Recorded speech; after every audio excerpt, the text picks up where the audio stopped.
Hey everyone, Jeff here. Jose Maria, welcome to the program. We are coming at you from the Cambridge Innovation Center, speaking with Chris Mazzei. Thank you for joining me here in the EY Wavespace Madrid. Roz is the founder and director of the Effective Computing Research Group at MIT. The TEDx Beacon Street Salon. We're at the JFK Library and Museum. Suresh was the Assistant Secretary of Commerce in the Obama administration from 2010 through 2012. Andy Card, Secretary of Transportation under President George H.W. Bush. Better Innovation is hosted by Jeff Saviano, EY Global Tax Innovation Leader. This isn't just about innovation. This is better innovation. Hello, welcome everybody. It's Jeff here. This is a special live recording edition of the Better Innovation podcast. We are coming at you from the Cambridge Innovation Center, the downtown Boston location. I am so thrilled to be here today with our special guest, Alex Osterwalder. Alex, welcome to the program. Thanks for having me. I can give our Better Innovation podcast listeners a bit of a preview. We sat down with Steve Sasson about a month ago, and Steve was at Kodak for many years. He invented the digital camera. I'm so curious to ask you, Steve, about the moment. Think about that moment when you unveiled that first working prototype. How did your bosses at Kodak react when you unveiled that first digital camera prototype? Hardly anybody knew I was sort of working on this. Some people did, the people who were around me did, but it wasn't anything that management was interested in. In fact, when I went, the only manager I talked to was my supervisor, Gareth Lloyd, who was very supportive of this. But he really didn't take a lot of interest in it. We talked about it maybe once every few weeks, how it was going, and that was it. I had other work going on as well. It wasn't moving the needle at Kodak at the time. There was no practical use. No. When I had it working for the first time, I got very excited, as you can imagine. And I went into his office and I said, "Hey, my camera's working." And he said, "Oh, we'll bring the head of the lab in to look at it in your laboratory." And I said, "No, it's portable." He didn't even know it was portable. It was a little stealth, it sounds. It was an experiment, using a new type of device to see what we could do with it. That's all it was about. Like I said, we took our first picture in December of 1975, as I remember. That's when I started to learn a little bit more about innovation and how you introduce new ideas. I had spent my whole life building and trying new things. I never really tried to convince anybody of anything. I just built things, and I showed it to them. If they liked it, great. If they didn't, I was off building the next thing, But you felt that at that point you were perhaps morphing into, you were passionate about it. You wanted to convince people that there was some business utility or there's a need in the world for your invention.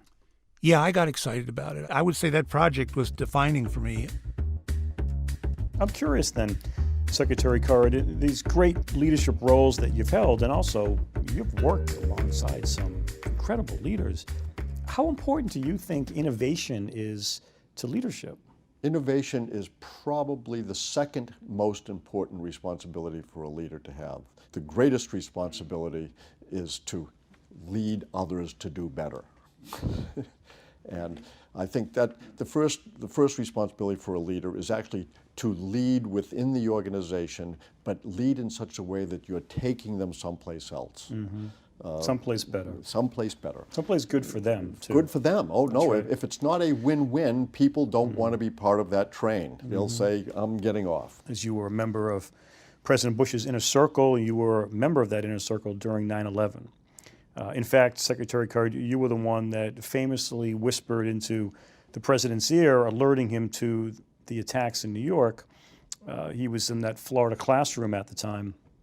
What can all of us learn from the leadership that President Bush displayed during that unbelievably challenging time? Well, I want to put things in context.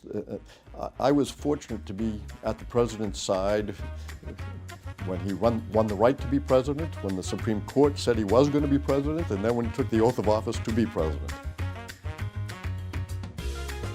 But you're also very proud of your time in government, and it's different. It's harder to, perhaps in many cases, to innovate within government as it is in the private sector. How would you explain the differences of, it could just be around getting stuff done in the bureaucracy of the U.S. government compared to the roles that you've had in private sector?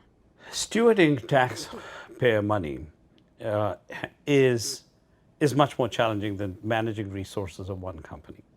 So the first and foremost, the issue of fairness will always come up in government. And how can my innovation reach many, many more and not just a few?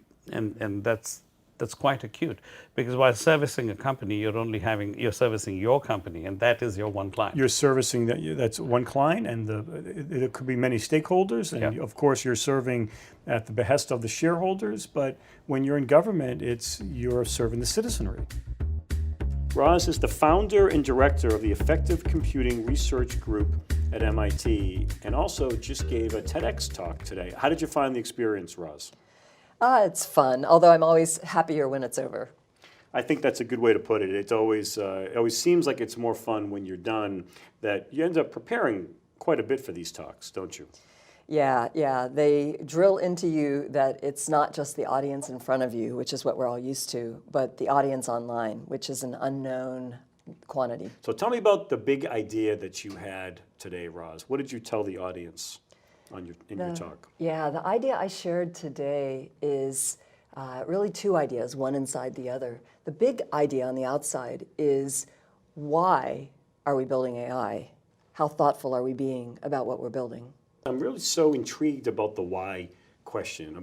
So you are an AI researcher and scientist and experiments, and you have dedicated your career now towards AI. Did I get that about right? Yeah. As a young researcher, I did work on computer vision, image analysis, teaching computers to see.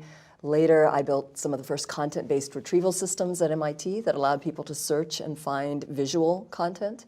How would you address that question of why build AI? Do you think that AI scientists are asking that question enough today, or are we just building things? No, we're just building things. I mean, we do, when you're in business, of course, you want to understand your customer and you try to identify a problem and you try to solve it. Chris, this has been great. Thank you so much for coming in today. Really appreciate your time. Emerging technology is really important to us here at EY, and I know it's really important to you as well. So thanks again. Thanks for having me, Jeff. I can cross it off the bucket list now. There you go. Thank you. This has been Better Innovation from EY.